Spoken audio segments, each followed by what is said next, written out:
ucapan terima kasih kita itu akan menunggang balikan keadaan. Akan terjadi konsep pembalikan secara rohani. Kebenaran firman Tuhan ini mengingatkan kita semua. Jadilah orang Kristen yang tahu bersyukur, tahu berterima kasih kepada Tuhan dan kepada orang-orang lain di sekitar kita.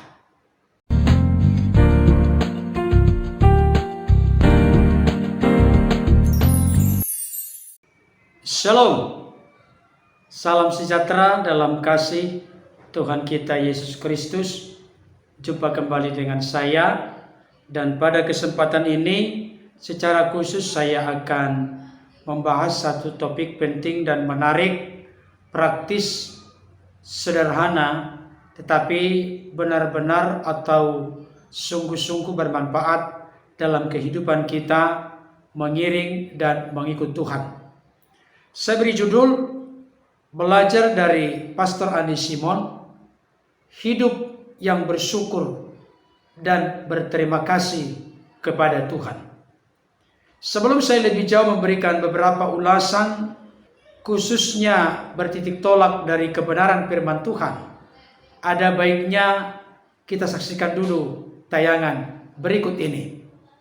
Sebab hari ini ku ada, sebab hari ini ku hidup, sebab hari ini Bapak Ibu sekalian menyaksikan pelayanan ini, memuji Tuhan, bersyukur, mendengar sabda firman. Bukan untuk menjadi manusia yang gagal, kalah, protes, tetapi menjadi manusia yang bersyukur. Dengan bersyukur, kita menjadi orang yang tahu berterima kasih. Terima kasihku kepada Tuhan Yesus, Healing Center sudah diresmikan. Terima kasih buat seluruh pemirsa dan pendengar dimanapun berada, yang setiap hari bersama-sama memuji Tuhan, berdoa bersama-sama, mendengar firman Tuhan bersama-sama, belajar bertumbuh menjadi manusia rohani yang terus disempurnakan bersama-sama. Terima kasih atas dukungan, atas support, atas care Bapak Ibu sekalian. Ada begitu banyak bunga ucapan yang terkirim, yang datang ke gedung Healing Center. Terima kasih ya. Tuhan Yesus baik, dan kebaikannya Anda alami dan Anda salurkan, Anda lakukan, Anda meneruskan, Anda menjadi pelaku firman Tuhan. Bagi Pastor Andy sendiri dan mau mengajak kita, mari saudara-saudara kita lebih baik menjadi orang yang bodoh tetapi mau belajar melakukan firman Tuhan. Bagi Pastor Andy sih, daripada kita menjadi orang yang sok pintar, merasa pintar, tapi kita bukanlah seorang pelaku firman Tuhan. Firman Tuhan itu bukan untuk dimengerti saja, tetapi untuk dihidupin, dilakukan. Ketika kita tahu berterima kasih Bapak Ibu kepada Tuhan, kepada orang lain, kepada mama papa kita, kepada suami istri, anak-anak kita, orang tua kita sudah menjadi saksi. Ketika kita bisa mengucapkan terima kasih di situasi-situasi yang menurut pihak kita tidak terlalu oke ya, kita sedang menaikkan syukur. Dan ucapan terima kasih kita itu akan menunggang balikan keadaan. Akan terjadi konsep pembalikan secara rohani. Kalau kita ucapkan terima kasih pada tempatnya, baik-baik saja, itu sesuatu hal yang lumrah. Tetapi ketika kita dengan tulus bisa ucapkan terima kasih saat keadaan kurang baik, kita sedang menunggang balikan keadaan. Kita sedang menjadi pelaku firman Tuhan. Kita sedang mempraktikkan konsep pembalikan secara rohani.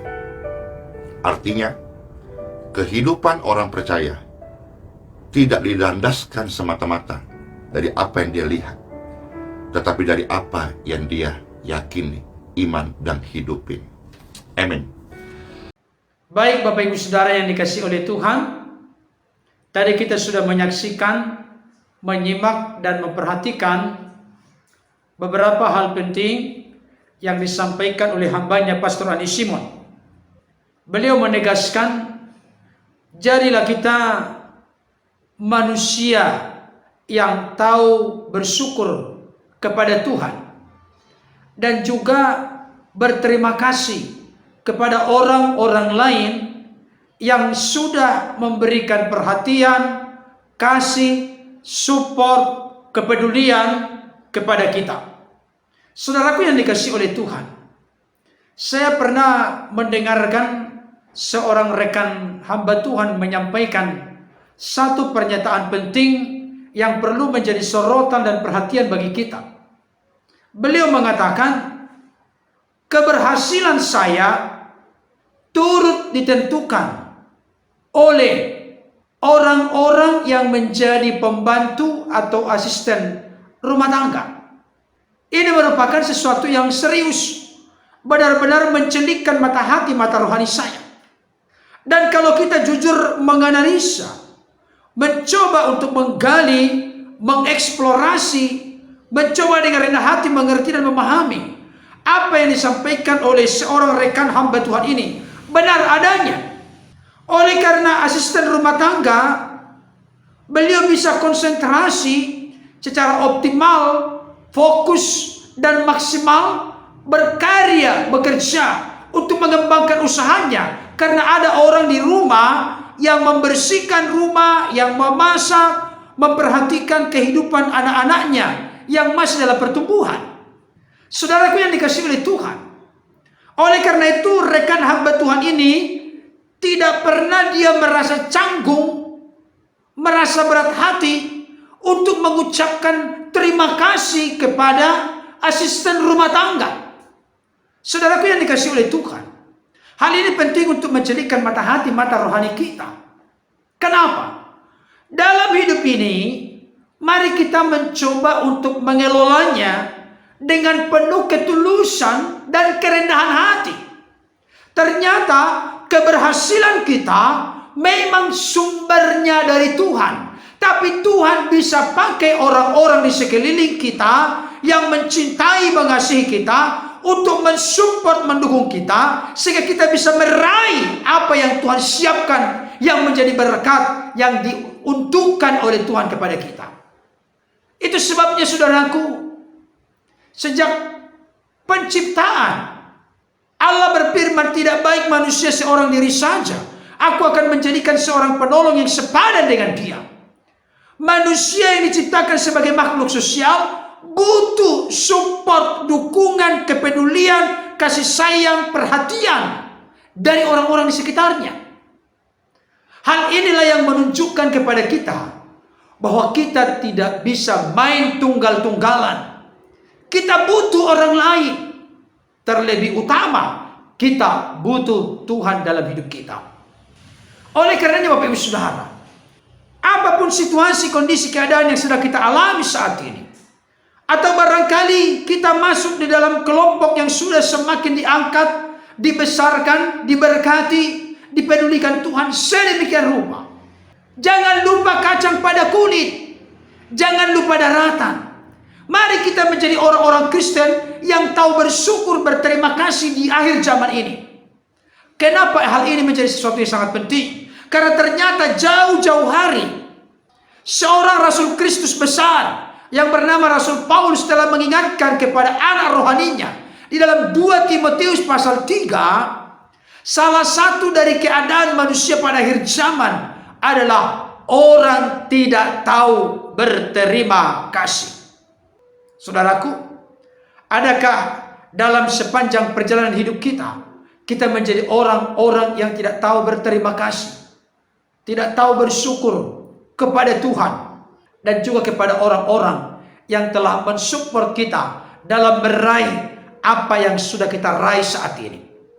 Kebenaran firman Tuhan ini mengingatkan kita semua, jadilah orang Kristen yang tahu bersyukur, tahu berterima kasih kepada Tuhan dan kepada orang-orang lain di sekitar kita. Itu tidak bisa dibatasi oleh batasan apapun. termasuk batasan suku, ras, agama, golongan. Selama kita tahu dengan hati yang murni dan tulus, orang itu punya peranan dipakai oleh Tuhan, menjadi alat dalam tangan Tuhan untuk kemajuan kita, untuk keberhasilan kita. Bersyukurlah kepada orang tersebut. Terlebih utama yang lebih tinggi, jangan pernah kita lupa bersyukur kepada Tuhan. Bahkan ketika situasi, kondisi, keadaan kita saat ini menurut perkiraan kita, menurut perasaan kita, menurut yang kita mengerti dan pahami, tidak seperti yang kita harapkan. Saya mau mengajak dan mendorong kita semua, tetaplah belajar bersyukur kepada Tuhan dalam segala situasi, kondisi, keadaan, kehidupan, bahkan dalam hal apapun yang Tuhan sudah percayakan dalam hidup kita. Apakah itu menurut kita masih kecil, sedang, sederhana, tetaplah belajar bersyukur kepada Tuhan. Mari kita setia dalam perkara-perkara kecil, mari kita benar dalam perkara-perkara kecil, maka Tuhan akan berkenan mempercayakan perkara-perkara besar dalam kehidupan kita. Amin, saudaraku. Salah seorang rasul besar bernama Rasul Paulus adalah seorang yang suka mengucapkan syukur kepada Tuhan. Hal itu jelas terlihat dari surat-surat yang ditulis Rasul Paulus kepada jemaat-jemaat. Aku bersyukur kepada Tuhan, aku bersyukur kepada Tuhan. Itu menjadi ciri khas dari seorang Rasul Paulus. Bahkan dalam sebuah ayat firman Tuhan di dalam Roma 16, Rasul Paulus tidak malu-malu mengucapkan syukur terima kasihnya kepada Aquila dan Priscilla yang telah memberikan support dan dukungan kepadanya dalam konteks pelayanan.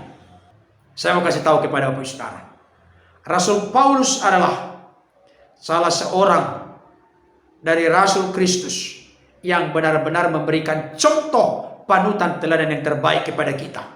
Rasul Paulus itu penulis mayoritas perjanjian baru. Rasul Paulus itu seorang yang sangat jenius, brilian dan pintar. Rasul Paulus itu memiliki pengaruh yang sangat besar. Tapi Rasul Paulus adalah seorang yang belajar menghargai jasa atau perhatian, kepedulian, kasih yang ditunjukkan oleh orang lain kepadanya. Dengan cara apa? Rasul Paulus tidak lupa mengucapkan syukur kepada Tuhan dan berterima kasih kepada orang yang telah peduli kepadanya. Saudaraku yang dikasihi Tuhan, saya mau kasih tahu ini akhir zaman. Banyak orang tidak lagi memiliki kesukaan dan kesenangan untuk berterima kasih kepada sesama, terlebih kepada Tuhan. Janganlah kita menjadi orang yang lupa kacang pada kulitnya. Suatu ketika 10 orang kusta berdiri agak jauh, mereka berteriak bersama, Yesus, kasihanilah kami. Maka Yesus pun memberikan respon dan tanggapan kepada mereka. Pergilah kepada imam, perlihatkanlah dirimu kepadanya. Saudara dikasihi Tuhan, ketika 10 orang kusta ini pergi, maka di tengah jalan kuasa Tuhan terjadi. Penyakit mereka yang kusta itu menjadi tahir, menjadi sembuh. Yang 9 orang tetap saja pergi, tidak tahu entah kemana. Apakah mereka jadi pergi kepada imam setelah mereka sembuh, atau mereka langsung pulang ke rumah masing-masing, atau pulang ke tempat kesibukan mereka masing-masing. Tapi yang luar biasa, 9 orang ini tidak ada yang berbalik kembali kepada Yesus. Padahal mereka adalah orang-orang Yahudi, umat pilihan Tuhan. Tapi salah seorang dari 10 orang kusta itu, ketika dia melihat kulitnya telah tahir, sakit kusta telah sembuh, dia berbalik dari tengah jalan, dia kembali lagi kepada Yesus. Bahkan dia tersungkur memuji, memuliakan Kristus, bahkan berterima kasih kepada Kristus. Saudara dikasihi Tuhan, ketika seorang Samaria ini mengalami kesembuhan, yang lebih utama, lebih penting bagi dia bukan memperlihatkan diri kepada imam, karena ada imam di atas segala imam, yaitu Yesus Kristus. Dia akhirnya balik kepada Yesus. Dia tersungkur dan berterima kasih. Saudaraku dikasihi Tuhan, ada banyak perkara-perkara besar yang Tuhan lakukan, kerjakan dalam hidup kita. Mari saudaraku, jangan lupa mengucapkan syukur, terima kasih kepada Tuhan. Bahkan hambanya Pastor Rani Simon dengan jelas berkata, ketika kita bersyukur, hal itu bisa menjadi kesaksian kepada orang-orang lain di luar sana. Meskipun kita masih ada pergumulan, kesulitan, dan persoalan, orang lain akan bertanya, kok dia masih bisa bersyukur, berterima kasih, memuji, menyembah Allahnya, padahal dia sedang dalam keadaan kesulitan. Saudara kasih Tuhan, mari kita mengucap syukur dalam segala hal, sebab itulah yang dikehendaki oleh Allah di dalam Kristus Yesus bagi kita. Bahkan hambanya Pastor Rani Simon memberikan sebuah pernyataan yang menurut saya sangat bagus dan luar biasa. Dengan bersyukur kepada Tuhan, dengan mengucapkan terima kasih kepada Tuhan, hal itu akan menunggangbalikkan keadaan kita yang masih dalam problem, kesulitan, pergumulan, persoalan, masalah secara rohani. Artinya, kita meraih kemenangan secara rohani dan kita akan dimampukan oleh Tuhan berdiri tegak untuk menggapai masa depan, melihat terobosan Tuhan akan kerjakan dalam hidup kita dengan kita belajar bersyukur kepada Tuhan. Terakhir, saya kutip satu bagian firman Tuhan dari Mazmur 118 ayat 1 berkata, bersyukurlah kepada Tuhan sebab ia baik, bahwasanya untuk selama-lamanya kasih setianya. Saudaraku, kita bersyukur kepada Tuhan bukan karena situasi, kondisi, keadaan kita. Kita bersyukur kepada Tuhan karena kita yakin Tuhan itu baik. Apa buktinya? Bahwasanya untuk selama-lamanya kasih setianya.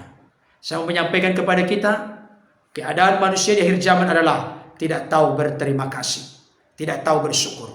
Jangan kita larut hidup menjadi serupa dengan kondisi keadaan manusia di akhir zaman. Mari dengan rela hati, dengan ketulusan, karena merasakan kebaikan Tuhan, belajarlah kita bersyukur kepada Tuhan. Belajarlah kita berterima kasih kepada orang-orang yang telah dipakai oleh Tuhan menjadi kepanjangan tangannya untuk mensupport, mendukung kesuksesan dan keberhasilan kita, sehingga kita boleh ada sebagaimana ada saat ini. Akhir kata, kepada Bapak Ibu Saudara dimanapun berada, kepada penonton JSAO Channel, dari lubuk hati terdalam, saya mengucapkan terima kasih atas support, dukungan, kepedulian, kasih daripada Bapak Ibu Saudara yang sudah dinyatakan selama ini. Demikian juga kepada sponsor donatur yang Tuhan pakai memperhatikan dan mempedulikan hidup kami selama masa pandemi virus corona, termasuk dalam tahap-tahap pembangunan tempat pembinaan iman, rumah ibadah yang sedang kami gumuli saat ini. Terima kasih untuk kepedulian, support, dukungannya. Kami berdoa kiranya Bapak Ibu Saudara dikaruniakan Tuhan kekuatan, kesehatan, panjang umur. Tuhan balaskan berlipat kali ganda apa yang telah diperbuat bagi pembangunan pekerjaan Tuhan, bahkan juga bagi kehidupan kami sebagai pelayan Tuhan yang hidup oleh karena kasih karunia Tuhan. Tuhan Yesus memberkati. Haleluya. Amin.